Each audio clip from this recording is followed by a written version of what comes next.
मैं रविंद्र सर अपने YouTube channel toppers coaching centre के तरफ से आज मैं मैट्रिक क्लास के बोर्ड एग्जाम के मैथ एग्जाम के लिए कुछ इम्पोर्टेंट टिप्स लेकर के आया हूँ। यदि यह अपने दिमाग में रखते हैं तो कोई भी क्वेश्चन एग्जाम में छूटेगा नहीं।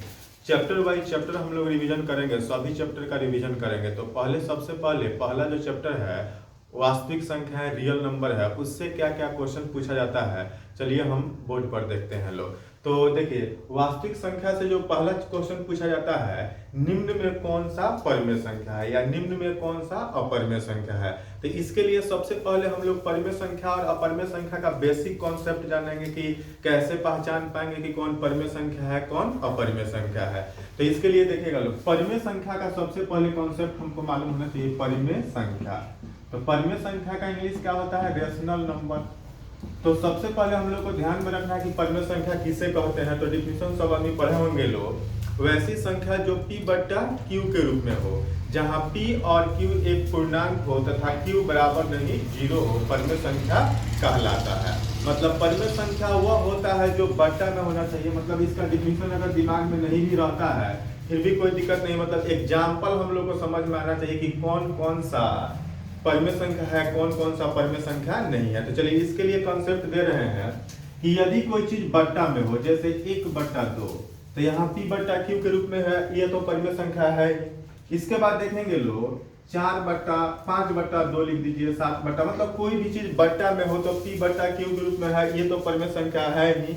और इसके बाद देखेंगे लोग, जैसे यहाँ पर केवल 4 लिखा गया है, तो 4 के बट्टा के नीचे भी क्या छुपा है? 1 छुपा है, यानी ए भी p बट्टा q के रूप में है, यह भी परमेय संख्या है। कहीं 7 लिख दिया ए भी, मतलब कोई संख्या ऐसे भी लिखा गया है तो वो भी क्या है? परमेय संख्या है। इसके बाद देखेंगे लोग, रूट में दिया रहता है, जैसे √4, तो रूट में दिया रहेगा तो वैसा संख्या जिसका वर्गमूल निकल जाना चाहिए। जैसे 4 का वर्गमूल कितना होता है? 2, तो ये भी परमेय संख्या है। √16 ये भी परमेय संख्या। और भी एग्जांपल कुछ देखते हैं, जैसे √25/16, ये भी क्या है? परमेय संख्या। 25 का भी वर्गमूल निकल जा रहा है, 16 का भी वर्गमूल निकल जा रहा है। तो उसके बाद फिर देखेंगे और भी एग्जांपल, जैसे इस टाइप में देखो 5√2/√2, तब √2 से √2 कट जाएगा, ये भी क्या हो जाएगा? परमेय संख्या हो जाएगा। मतलब हम लोगों को क्वेश्चन यही देगा, निम्न में कौन सा परमेय संख्या है। तो इसके लिए कोई चीज बट्टा में है तो वह सभी परमेय संख्या, केवल अंक दिया है वो भी परमेय संख्या, रूट में दिया होना चाहिए तो उसका वर्गमूल निकलना चाहिए। रूट में अगर दिया है बट्टा में तो दोनों का वर्गमूल निकलना चाहिए। अगर रूट में इस टाइप का तो एक कट जा रहा है, फिर भी ये भी क्या हो जा रहा है? परमेय संख्या हो रहा है। तो ये सब ऐसे हम लोग पहचान सकते हैं कि कौन परमेय संख्या है कौन परमेय संख्या नहीं है। जैसे एक क्वेश्चन देखते हैं लोग, निम्न में कौन सा परमेय संख्या है, इस टाइप का क्वेश्चन दे देगा, निम्न में कौन सा परमेय संख्या है।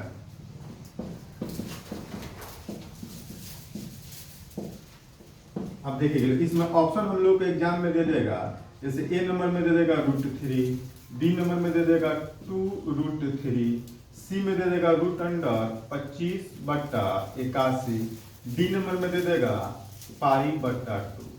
तो देखिएगा लोग, यह √3 है तो 3 का वर्गमूल नहीं आ रहा है, तो यह परमेय संख्या नहीं है। 2√3, इसमें भी √3 आया है और √3 का वर्गमूल निश्चित पूर्णांक में कोई नहीं आता, दशमलव में आएगा 1.732, तो ये भी परमेय संख्या नहीं है। यहाँ पर देख रहे हैं √25/81, 25 का भी वर्गमूल निकल जाएगा, 81 का भी वर्गमूल, 25 का वर्गमूल हो जाएगा 5 और 81 का वर्गमूल हो जाएगा 9, तो 5/9, ये भी परमेय संख्या है। π/2, तो पाई के बारे में बताएंगे कि पाई एक क्या होता है? अपरमेय संख्या होता है, और पाई के साथ कोई भी रिलेशन दे दिया जाए, π/2, π/3, 2π, तो ये सभी क्या होते हैं? अपरमेय संख्या होते हैं। यही पाई का मान रखेगा 22/7, वो कौन संख्या है? तो 22/7 जो होगा वो क्या होगा? परमेय संख्या होगा। तो हम लोग देखें परमेय संख्या से रिलेटेड क्वेश्चन की कौन कौन सा क्वेश्चन, निम्न में कौन सा परमेय संख्या होता है। इसके बाद देखेंगे लोग, तो फिर एक और क्वेश्चन परमेय संख्या से आएगा, दो परमेय संख्याओं के बीच कितनी परमेय संख्या होती है। इसके लिए देख रहे हैं, इसे मिटा करके अगला परमेय संख्या से कौन कौन सा क्वेश्चन एग्जाम के लिए इंपॉर्टेंट है। तो इसके लिए देखेगा लोग, दो परमेय संख्याओं के बीच कितनी परमेय संख्या होती है, ये भी बहुत इंपॉर्टेंट क्वेश्चन है। दो परमेय संख्याओं के बीच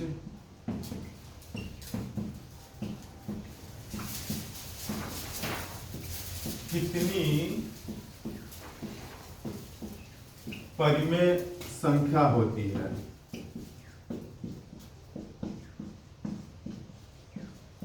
और इसके लिए देखिए ऑप्शन में रहेगा 1, ऑप्शन में रहेगा 2, ऑप्शन में रहेगा अनंत,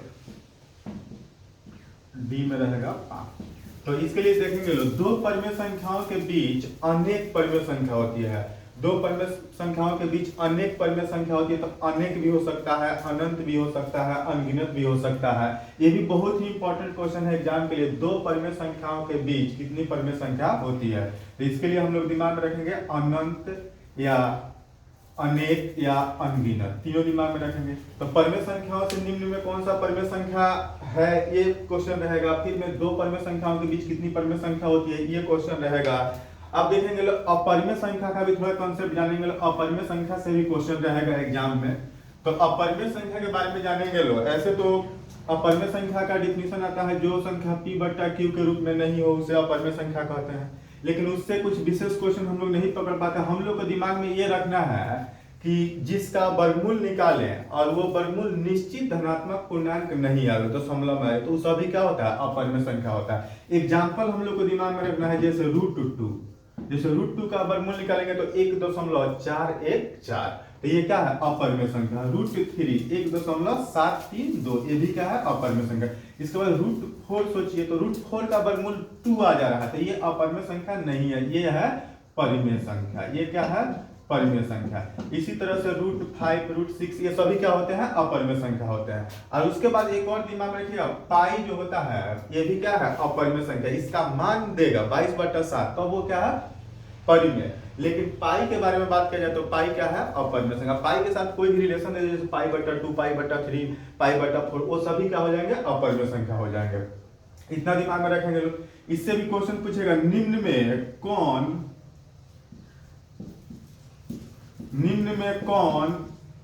अपरिमेय संख्या है।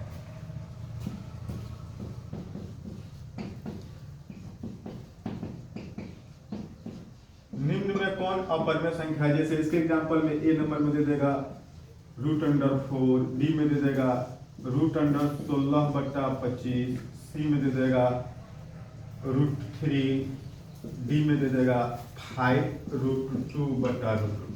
अब देखेंगे लोग, यहाँ √4 है तो √4 का वर्गमूल 2 आ जाता है, यानी ये परिमेय संख्या। √16/25 है, 4/5 आ जाएगा, ये भी परिमेय संख्या। √3 इसी का वर्गमूल दशमलव में आता है, तो ये क्या हो जाएगा, अपरिमेय से। इस तरह से ये इसका क्वेश्चन अगर बदलेगा तो ऐसे भी कहोगे, निम्न में कौन सा परिमेय संख्या नहीं है। तो परिमेय संख्या नहीं है अर्थात क्या है, अपरिमेय संख्या, तभी भी ऐसे बना सकते हैं। और एक चीज और भी दिमाग में रखेंगे लोग, एक परिमेय संख्या, इससे अब दोनों से, जब परिमेय संख्या जान गए, अपरिमेय संख्या जान गए, तो अब दोनों से मिक्सिंग क्या क्वेश्चन हो सकता है, इससे भी क्वेश्चन पूछा जाएगा, देखिएगा लोग। और वो भी दिमाग में रखेंगे लोग, परिमेय अपरिमेय दोनों मिक्स करके कैसे क्वेश्चन पूछेगा। तो पहले एक कॉन्सेप्ट हम लोग दिमाग में रखेंगे कि यदि एक परिमेय संख्या है और एक क्या है, अपरिमेय संख्या है, तो उसका जोगफल, अंतर, गुणनफल, भागफल लगभग सभी क्या होते हैं, अपरिमेय होते हैं। जैसे पहला देखिएगा, यहाँ पर हम लिख दिए हैं 2, तो 2 जो है क्या है, एक परिमेय संख्या है, और इसके साथ प्लस √3 कर दिए, मतलब एक परिमेय और एक अपरिमेय, इसका जोग, तो ये सब क्या होता है, अपरिमेय होता है। क्या होता है, अपरिमेय होता है। ऐसा भी क्वेश्चन हम लोग को देखने के लिए मिलेगा कि 2 + √3 है, उसमें रहेगा परिमेय संख्या, अपरिमेय संख्या, पूर्णांक, इनमें से कोई नहीं, तो सीधा लिखेंगे अपरिमेय संख्या। ये एक परिमेय संख्या जैसे 5 ले लीजिए -√2, एक परिमेय संख्या एक अपरिमेय संख्या का अंतर है, तो ये भी क्या हो जाएगा, अपरिमेय हो जाएगा। एक परिमेय संख्या जैसे 5 ले लीजिए और √3 ले लीजिए, ये क्या है, अपरिमेय। गुणनफल में ये भी क्या हो जाएगा, अपरिमेय हो जाएगा। जैसे यहाँ पर 7 लिया है, एक परिमेय संख्या बटा √2, ये भी क्या है, अपरिमेय संख्या। तो दोनों को मिला करके बात करेंगे तो ऐसा क्वेश्चन भी देखने को हम लोग को मिलेगा कि एक परिमेय संख्या और एक अपरिमेय संख्या, जोगफल, अंतर, गुणनफल, भागफल से भी मिलेगा कि वो क्या है। पाई के बारे में कॉन्सेप्ट क्लियर रखेंगे लोग कि पाई क्या होता है, अपरिमेय संख्या होता है, उसका भी बहुत सारा क्वेश्चन पूछा जाता है। तो ये परिमेय संख्या और अपरिमेय संख्या से रिलेटेड क्वेश्चन देखे तो हमें मतलब ऐसा प्रतीत हो रहा होगा कि आप लोग अब परिमेय संख्या और अपरिमेय संख्या का सभी क्वेश्चन पकड़ पाएंगे। निम्न में कौन परिमेय संख्या है या निम्न में कौन सा परिमेय संख्या नहीं है, निम्न में कौन अपरिमेय संख्या है, निम्न में कौन अपरिमेय संख्या नहीं है। इसमें हम लोग दिमाग में रखेंगे पाई जो होता है अपरिमेय संख्या, पाई का मान जो होगा वो क्या होगा, परिमेय संख्या हो जाएगा। 22/7 के बारे में पूछा जाएगा तब। और उसके बाद परिमेय अपरिमेय दोनों को मिला करके क्वेश्चन पूछेगा तभी भी क्या होगा, अपरिमेय होगा, वो भी बता दिए। आप देखेंगे लोग यूक्लिड विभाजन एल्गोरिथम से भी कुछ क्वेश्चन पूछा जाएगा।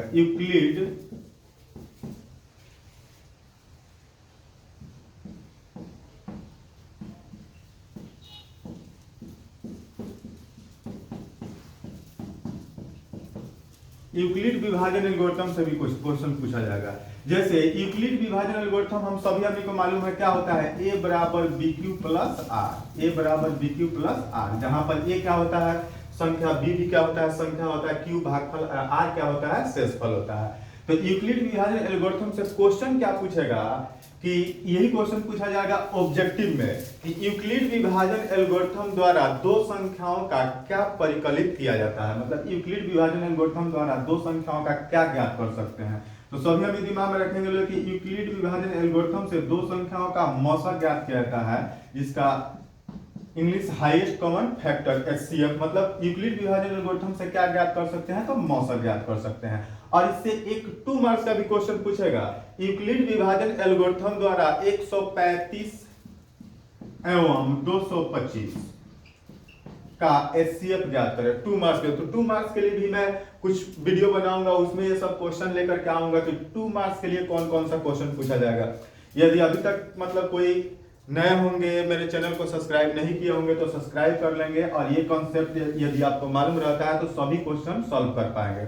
ध्यान देंगे लोग, यूक्लिड विभाजन एल्गोरिथम से क्या सीखना था कि a बराबर BQ प्लस आर, ये इसका फॉर्मूला होता है। यूक्लिड विभाजन एल्गोरिथम से क्वेश्चन क्या पूछेगा ऑब्जेक्टिव के लिए कि यूक्लिड विभाजन एल्गोरिथम से दो संख्याओं का क्या ज्ञात किया जा सकता है। सभी हमें को दिमाग में रखना है, यूक्लिड विभाजन एल्गोरिथम से दो संख्याओं का मौसा ज्ञात करना मोस्ट इंपॉर्टेंट क्वेश्चन है एग्जाम के लिए। और 2 मार्क्स के लिए भी क्वेश्चन पूछा जाएगा इस टाइप में कि यूक्लिड विभाजन एल्गोरिथम का यूक्लिड विभाजन एल्गोरिथम से मौसा ज्ञात करें।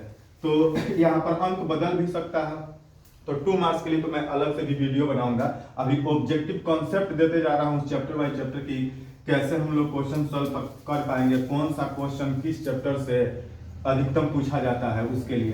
तो यूक्लिड विभाजन एल्गोरिथम देख लिए। इसके बाद देखना है इसमें दो संख्याओं का गुणनफल और लौसा मौसा के बारे में।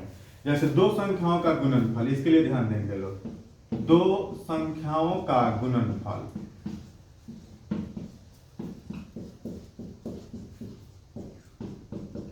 दो संख्याओं का गुणनफल बराबर क्या होता है, लौसा गुना मौसा। इससे भी हम लोगों से क्वेश्चन पूछा जाएगा। ये ऑब्जेक्टिव में क्वेश्चन ऐसे भी करके दे सकता है, यदि दो संख्याएं a और b है तो उसके मौसा और लौसा का गुणनफल क्या होगा। तो दो संख्याओं का गुणनफल बराबर क्या होता है, लौसा गुने मौसा। तो उससे निकाल सकते हैं ab। और इससे भी मतलब देखिए, दो संख्याओं का गुणनफल दे दिया रहेगा, कभी लौसा निकालने के लिए बोलेगा, कभी मौसा निकालने के लिए, कभी एक संख्या कभी दूसरी संख्या। तो ये तो फॉर्मूला हम लोग निकालते दो संख्याओं का गुणनफल। इससे देख रहे तो पहली मतलब दो संख्या है, तो एक हो गया पहली संख्या और गुने दूसरी संख्या। अब बराबर क्या हो जाएगा, तो लौसा गुने मौसा। अब इससे देखिएगा, इससे पहली संख्या निकालना होगा तो पहली संख्या बराबर लौसा गुने मौसा बटा दूसरी संख्या। दूसरी संख्या निकालना होगा तो लौसा गुने मौसा बटा पहली संख्या। या लौसा भी निकालेंगे, जैसे दे देगा दो संख्या का गुणनफल 1250 है, उसमें से एक संख्या 25 है, तो दूसरी संख्या क्या होगी, ऐसे ज्ञात कर सकते हैं। ऐसे भी दे सकता है कि दो संख्याओं का लौसा 75 है और उसका गुणनफल इतना है, तो मौसा क्या करो, मौसा भी निकालना होगा तो मौसा बराबर क्या हो जाएगा, दो संख्याओं का गुणनफल यानी पहली संख्या गुना दूसरी या दो संख्या गुणनफल बटा लौसा। तो इस पर भी क्वेश्चन पूछा जाएगा, ये भी आप लोग बना सकते हैं। उसके बाद देखेंगे लोग शांत अशांत से भी इस चैप्टर में क्वेश्चन आएगा, शांत और अशांत से। तो शांत अशांत से क्या क्वेश्चन पूछा जाएगा, इसे थोड़ा ध्यान दीजिएगा लोग। इसमें हम लोगों से पूछेगा, जैसे 1/15 दे दिया है या 3/15 दे दिया है, इसका पूछेगा दशमलव प्रसार क्या होगा। तो देखिएगा लोग, किसी भी परिमेय संख्या का दशमलव प्रसार ज्ञात करना होगा। तो इसके लिए एक कॉन्सेप्ट हम लोग को दिमाग में रखना होगा कि परिमेय संख्या जो होता है P/Q के रूप में होता है। तो किसी भी परमेय संख्या का दशमलव प्रसार ज्ञात करना है तो q का अभाज्य गुणनखंड, p को हमें कुछ नहीं करना है, q का अभाज्य गुणनखंड, q का अभाज्य गुणनखंड जो देखेंगे 2 के पावर m और 5 के पावर n के रूप का हो तो वो क्या होता है, शांत होता है, और नहीं तो क्या हो जाएगा, अशांत हो जाएगा। जैसे यहाँ पर मान लीजिए 1/15 का दशमलव प्रसार पूछा जा रहा है तो हम क्या करेंगे, यहाँ q का p जो है 1 हो गया, q हो गया 15, q का अभाज्य गुणनखंड निकाल के देखेंगे 15 का अभाज्य, 15 का अभाज्य गुणनखंड होगा 5 गुना 3, मतलब 5 का पावर 1 और 3 का पावर 1 है, 3 का पावर 1 5 का पावर, यहाँ ऊपर से तो हमें कोई मत, तो इसमें देखेंगे इसमें क्या आ गया, 3 आ गया है, और जिसमें 2 और 5 आएगा वही क्या होगा, शांत होगा, अर्थात क्या हो जाएगा, अशांत, ये क्या हो जाएगा, अशांत हो जाएगा। ऐसे भी क्वेश्चन दे सकता है जैसे 132 बट्टा 135 कर दीजिए, 135 बट्टा 2 के पावर 5 और 5 का पावर 7, ऐसे डायरेक्ट दे देगा। इसका पूछेगा दशमलव प्रसार क्या है, तो दशमलव प्रसार के लिए हमें किसी भी परमेय संख्या का दशमलव प्रसार ज्ञात करना है तो q का अभाज्य गुणनखंड 2 और 5 के रूप में होना चाहिए। तो यहाँ पर देख रहे हैं 2 के रूप में या 5 के रूप में, यानी इसका क्या हो जाएगा, तो शांत हो जाएगा। तो इस तरह से शांत अशांत से क्वेश्चन पूछा जाएगा। तो 1 नंबर जो चैप्टर था वास्तविक संख्या, उससे मैंने जितना भी पॉसिबल एग्जाम के लिए था वो सब मैंने बताया कि 1 नंबर से क्या क्या क्वेश्चन पूछा जा सकता है। अब देखेंगे लोग 1 नंबर चैप्टर के बाद 2 नंबर चैप्टर, तो ध्यान दीजिए 2 नंबर जो चैप्टर है उसका नाम है बहुपद। बहुपद का इंग्लिश होता है पोलिनोमियल। तो इसके बारे में भी थोड़ा सा कॉन्सेप्ट पहले रखेंगे लोग, तब उसका क्वेश्चन पकड़ पाएंगे लोग। 2 नंबर जो चैप्टर है यह है बहुपद, जिसका इंग्लिश होता है पोलिनोमियल। तो ध्यान देंगे लोग इससे, जैसे प्रथम चैप्टर जो था वास्तविक संख्या, उससे क्या क्वेश्चन पूछा जा रहा था कि निम्न में कौन परमेय संख्या है, निम्न में कौन परमेय संख्या नहीं है, निम्न में कौन अपरमेय संख्या है, निम्न में कौन अपरमेय संख्या नहीं है, या पाई कैसी संख्या है, एक परमेय संख्या एक अपरमेय संख्या का योगफल अंतर। उस तरह से इसमें भी पूछा जाएगा कि निम्न में कौन बहुपद है, निम्न में कौन सा बहुपद नहीं है। तो देखिएगा लो, बहुपद का डिफिनीशन होता है, बहुपद वह होता है जिसमें चर राशि, चर राशि का मतलब एक्स वाई जेड, जिसका मान क्या हो जाता है, बदल जाता है, उसको चर राशि बोलते हैं। तो देखिएगा लो, जैसे बहुपद का डिफिनीशन आता है कि बहुपद वह होता है जिसमें चर राशि का घात धनात्मक रूप में बढ़ते या घटते क्रम में सजे होते हैं, ये डिफिनीशन हुआ। लेकिन बहुपद पहचानने के लिए कि निम्न कौन सा बहुपद है, तो देखेंगे लोग घात जो होना चाहिए चर राशि का घात, चर राशि ध्यान में रखना है, चर राशि, राशि 2 प्रकार के होते हैं, एक चर राशि और एक अचर राशि। चर राशि जिसका मान बदल जाता है, जैसे देखेंगे यहाँ पर 2x बराबर 10 लिखा है, तो यहाँ से x का वैल्यू निकालेगा तो कितना हो जाएगा 5, यहाँ पर लिखा है 3x = 15 लिखा गया है, तो यहाँ से x का वैल्यू निकालेंगे तो कितना आ जाएगा 5। तो अभी देखिए कि सॉरी यहाँ पर 15 की जगह पर 18 कर दीजिए, तो 3 6 18, x का वैल्यू कितना आ गया 6 आ गया, 6 आ गया। तो अभी देखिए कि एक बार x का वैल्यू 5 है, एक बार x का वैल्यू कितना है 6 है, मतलब ये क्या है वेरिएबल, इसका मान बदल जाता है। चर राशि का मतलब x y z, इसका मान हमेशा क्या होता है, बदलता है। अचर राशि जिसका मान नहीं बदले, जैसे 1 2 3 4 5 6 7 8, उसका मान कभी भी नहीं बदलता है, तो अचर राशि होता है। तो बहुपद पहचानने के लिए हम लोग को दिमाग में होना चाहिए चर राशि का जो घात होगा वो धनात्मक होना चाहिए, धनात्मक। अचर राशि के लिए हम बात नहीं कर रहे हैं, चर राशि का घात धनात्मक होना चाहिए। फिर उसके बाद देखेंगे लोग चर राशि बट्टा के नीचे नहीं होना चाहिए, बट्टा के नीचे ऐसे देखे होंगे लोग, जैसे 1/x करता है, तो अब इसका पावर जब कंप्लीट करेंगे तो क्या हो जाएगा x का पावर -1, तो ये भी देख रहे हैं, तो यहाँ पर क्या हो गया ऋणात्मक, मतलब ये दिमाग में रखिएगा चर राशि मतलब x y z कभी बट्टा के नीचे नहीं होना चाहिए। फिर एक और दिमाग में रखेंगे चर राशि रूट के अंदर, जैसे रूट के अंदर चर राशि x y z नहीं होना चाहिए, अगर ये सब रहता है तो वो बहुपद नहीं है।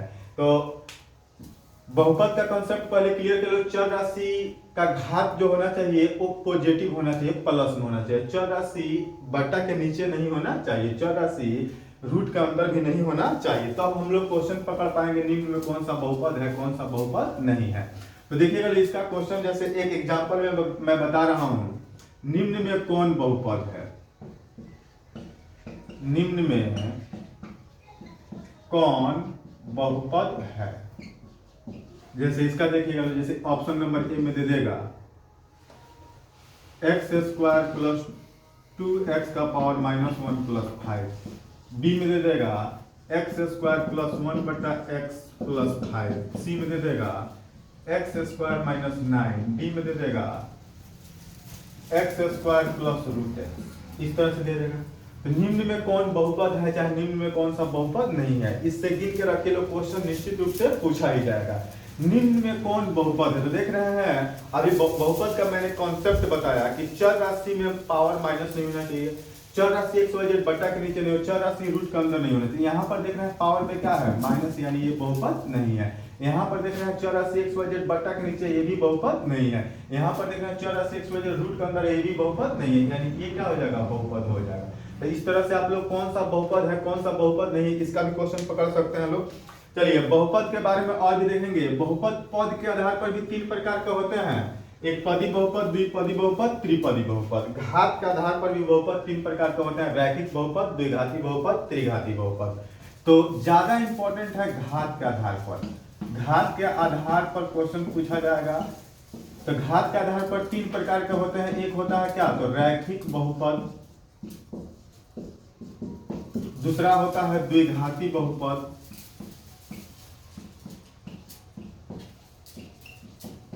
और तीसरा होता है त्रिघाती बहुपद। तो इससे बहुत सारा क्वेश्चन पूछा जाएगा, तो पहले इसका कॉन्सेप्ट क्लियर कर लेते हैं। देखिए घात के आधार पर बहुपद का प्रकार है, तो वैसा बहुपद जिसका घात कितना हो, 1 हो, घात कितना हो 1, घात बराबर इसका हो जाएगा 1, तो वो क्या होगा, रैखिक बहुपद। अब इससे क्वेश्चन क्या पूछा जाएगा, घात 1 वाले बहुपद को डैश बहुपद कहते हैं। ऑप्शन रहेगा रैखिक बहुपद, द्विघाती बहुपद, त्रिघाती बहुपद, तो उसमें अच्छा इनमें से कोई नहीं, तो घात 1 वाला जो बहुपद होगा उसको क्या बोलेंगे, रैखिक बहुपद। ये निश्चित रूप से क्वेश्चन पूछा जाना है। और देखेंगे लो, एक कंसेप्ट और भी क्लियर कर देना है, जिस बहुपद का जितना घात होता है उसके शून्यकों की संख्या क्या होती है, उतना ही होती है। जैसे घात 1 है तो इसका शून्यक भी क्या होगा, 1।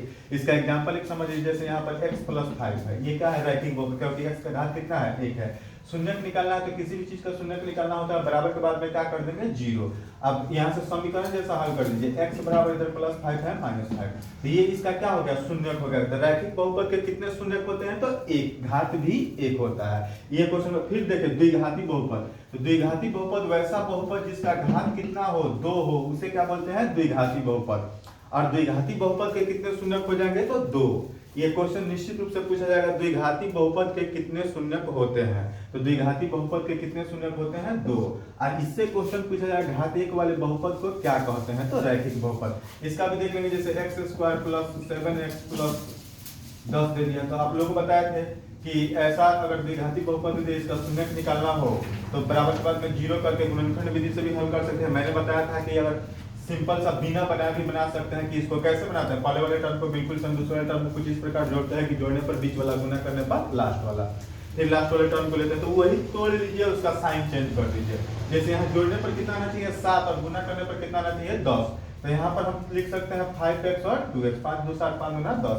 तो यही इसी का क्या करेंगे, साइन हम केवल चेंज कर देंगे, तो यही क्या हो गया, इसका शून्यक हो गया। तो द्विघात बहुपद के कितने शून्यक होते हैं, 2। उसी तरह से त्रिघात बहुपद का घात कितना होगा, तो 3 होगा। और त्रिघात बहुपद के कितने शून्यक होते हैं, तो 3। इसमें ज्यादा इंपॉर्टेंट हम लोग को रैखिक बहुपद से पूछा जाएगा कि रैखिक बहुपद का घात क्या होता है, तो वो भी बताएंगे 1, या घात 1 वाले बहुपद को क्या कहते हैं, तो रैखिक बहुपद। द्विघात बहुपद के कितने शून्यक होते हैं, इसका क्वेश्चन पूछा गया, त्रिघात बहुपद के कितने शून्यक, इसका। तो ये सब चीज हम लोग कंप्लीट कर पाए। अब देखिएगा लोग, थोड़ा द्विघात बहुपद के रूप में यहाँ पर विस्तृत रूप से पढ़ना भी है कि द्विघात बहुपद का जो 2 शून्यक होता है, एक को अल्फा मानिए, दूसरे को बीटा मानिए। तो यहाँ से अल्फा प्लस बीटा बराबर क्वेश्चन पूछा जाएगा, तो -b/a। इसका क्वेश्चन कैसे देगा, यहाँ पर देखेंगे, जैसे द्विघात बहुपद 2x² - 3x + 5 के शून्यकों का योग ज्ञात करें। क्या पूछेगा, शून्यकों का योग, शून्यकों का योग ज्ञात करें। तो शून्यकों का योग का मतलब क्या होता है, शून्यक इसका 2 होता है, एक अल्फा एक बीटा। योग का मतलब अल्फा प्लस बीटा, और गुणनफल का मतलब अल्फा × बीटा, ये होता है c/a। और इससे और भी क्वेश्चन पूछा जा सकता है, 1/α + 1/बीटा के बारे में पूछा जाता है। इसका भी डायरेक्ट फार्मूला भी चाहे तो हम कंप्लीट कर सकते हैं, -b/c, और या मतलब alpha plus beta, alpha × beta निकाल के भिन्न का जोड़ भी कंप्लीट करके बना सकते हैं। और भी क्वेश्चन पूछा जाएगा, α/बीटा + बीटा/अल्फा। तो इस पर भी सब कॉन्सेप्ट क्लियर रखेंगे। जैसे एक एग्जांपल दे रहे हैं यहाँ पर, इतना दे देगा, द्विघात बहुपद इतना के शून्यकों का योग। तो शून्यकों का योग का मतलब अल्फा प्लस बीटा, तो अल्फा प्लस बीटा क्या होता है, -b/a। अब द्विघात बहुपद का व्यापक रूप हम लोग जान के रखेंगे, क्या होता है A X square plus B X plus C. मतलब ये जो होता है एक्स स्क्वायर के पहले वाला होता है ये ए हो गया, एक्स के जो पहले होता है वो बी हो गया, और अचर पद जो होता है क्या होता है सी होता है। जैसे इसका अल्फा प्लस बीटा बराबर के सामने माइनस के सामने माइनस, और बी कितना है तो इसमें -3 है, तो -3, ए कितना है तो 2, तो डबल माइनस पे क्या हो जाएगा +3/2। इससे द्विघात बहुपद से ये क्वेश्चन पूछा जा सकता है कि द्विघात बहुपद इतना के शून्यकों का योग ज्ञात करें। कभी दे देगा द्विघात बहुपद इतना के शून्यकों का गुणनफल क्या होगा, कभी दे देगा द्विघात बहुपद इतना के शून्य अल्फा एवं बीटा हो तो 1/अल्फा + 1/बीटा का मान क्या होगा। तो इसे भी बिना बनाए -b/c से ज्ञात कर सकते हैं। कभी ऐसे भी क्वेश्चन दे देगा कि द्विघात बहुपद इतना के शून्य अल्फा एवं बीटा हो तो अल्फा/बीटा + बीटा/अल्फा का, तो इसे भी बना सकते हैं। पहले उसमें क्या करेंगे अल्फा प्लस बीटा निकाल लीजिए, फिर अल्फा इंटू बीटा निकाल लीजिए दोनों का, उसके बाद भिन्न का जोड़ कंप्लीट करेंगे बन जाएगा। तो ये था द्विघात बहुपद से क्वेश्चन। और भी 2 मार्क्स के लिए भी इसमें क्वेश्चन पूछा जा सकता है कि देखिए एक फॉर्मूला और भी दिमाग में रखेंगे लोग तो बहुपद का टोटल कॉन्सेप्ट हम लोग का क्लियर हो जाएगा। क्या, तो ऐसे क्वेश्चन दिया रहेगा कि द्विघात बहुपद के शून्यकों का योग दिया रहेगा और गुणनफल, तो द्विघात बहुपद ज्ञात करें। बोलेगा वह द्विघात बहुपद ज्ञात करें जिसके शून्यकों का योग 4 है, गुणनफल 6 है, इस टाइप से। तो उसके लिए द्विघात बहुपद का एक फार्मूला दिमाग में रखेंगे, द्विघात बहुपद बराबर x square minus alpha plus beta into x plus alpha beta. इससे भी क्वेश्चन 2 मार्क्स के लिए पूछा जा सकता है और ऑब्जेक्टिव में भी पूछा जा सकता है कि यदि किसी द्विघात बहुपद के शून्यकों का योग 5 दे देते कि ऐसे क्वेश्चन है बता दे रहे हैं, यदि किसी द्विघात बहुपद के शून्यकों का योग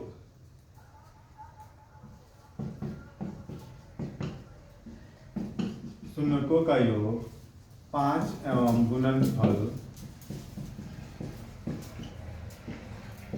6 है, द्विघात बहुपद ज्ञात करें। द्विघात बहुपद ज्ञात करें तो द्विघात बहुपद का सूत्र है x square minus alpha plus beta into x plus alpha beta. तो देखिए बराबर के सामने बराबर देंगे एक्स स्क्वायर माइनस, और यहाँ पर देखिए यदि किसी द्विघात बहुपद के शून्यकों का योग 5 दिया है, शून्य मतलब क्या अल्फा बीटा, अल्फा योग का मतलब प्लस, अल्फा प्लस बीटा दिया है इसमें 5, और गुणनफल मतलब अल्फा इंटू बीटा जो दिया है कितना दिया है 6।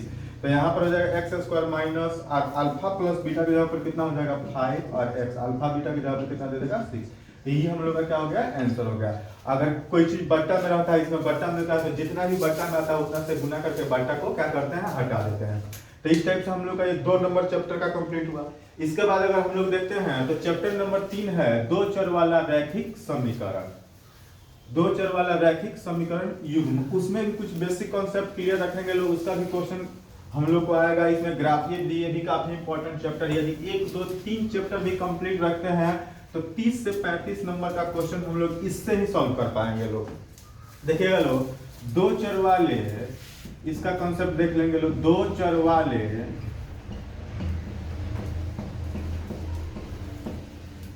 रैखिक समीकरण युग्म,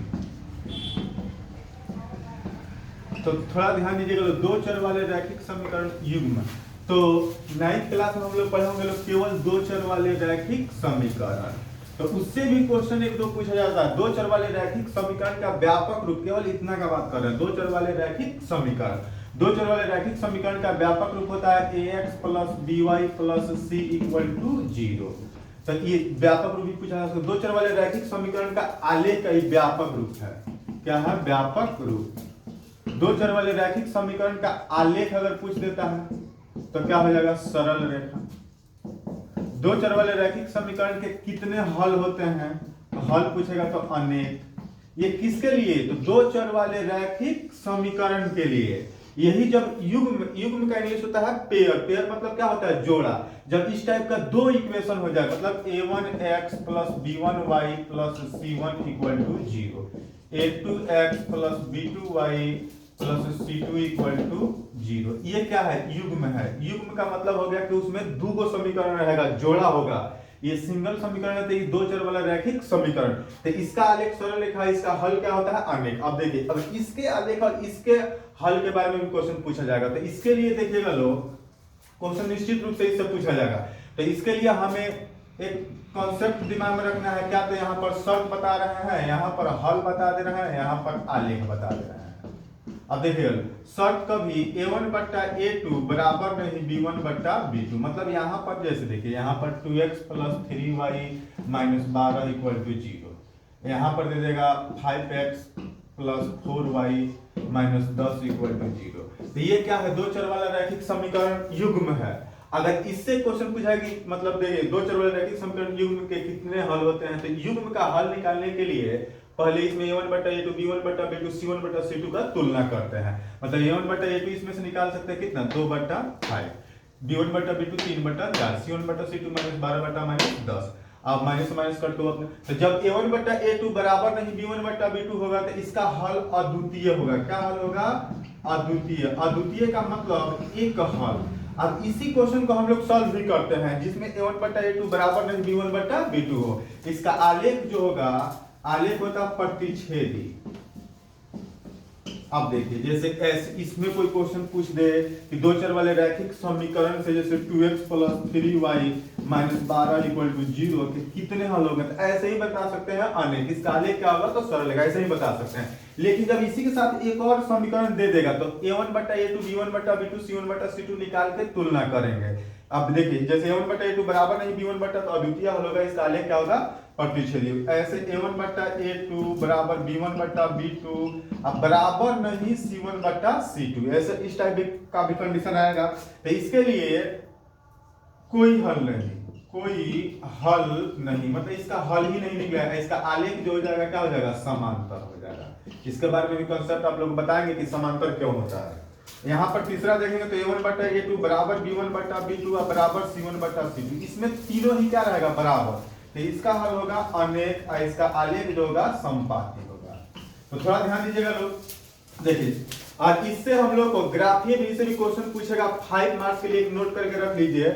रैखिक समीकरण युग्म को ग्राफीय विधि से हल करें, ग्राफ से हल करना है। तो उसके लिए क्या करते हैं, पहले समीकरण 1 का हल निकालिए, फिर 2 का हल निकालिए, ग्राफ कीजिए, जहां पर कटता है वही क्या हो जाता है, आंसर। तो देखिएगा इस कंडीशन में यदि आता है तो कहीं एक जगह कटेगा, प्रतिच्छेदी हो जाएगा। मतलब एक आंसर उसका कोई भी आंसर आएगा तो एक x के लिए कुछ होगा, y के लिए कुछ होगा, आलेख प्रतिच्छेदी होगा। और दूसरे कंडीशन में आएंगे तो आलेख जो होगा वो क्या हो जाएगा, समांतर हो जाएगा। जैसे हम लोग का देखिएगा लोग, जैसे हम लोग का क्या है, ये x अक्ष है और ये क्या है, y है, वो अक्ष है, y डैश इधर x डैश।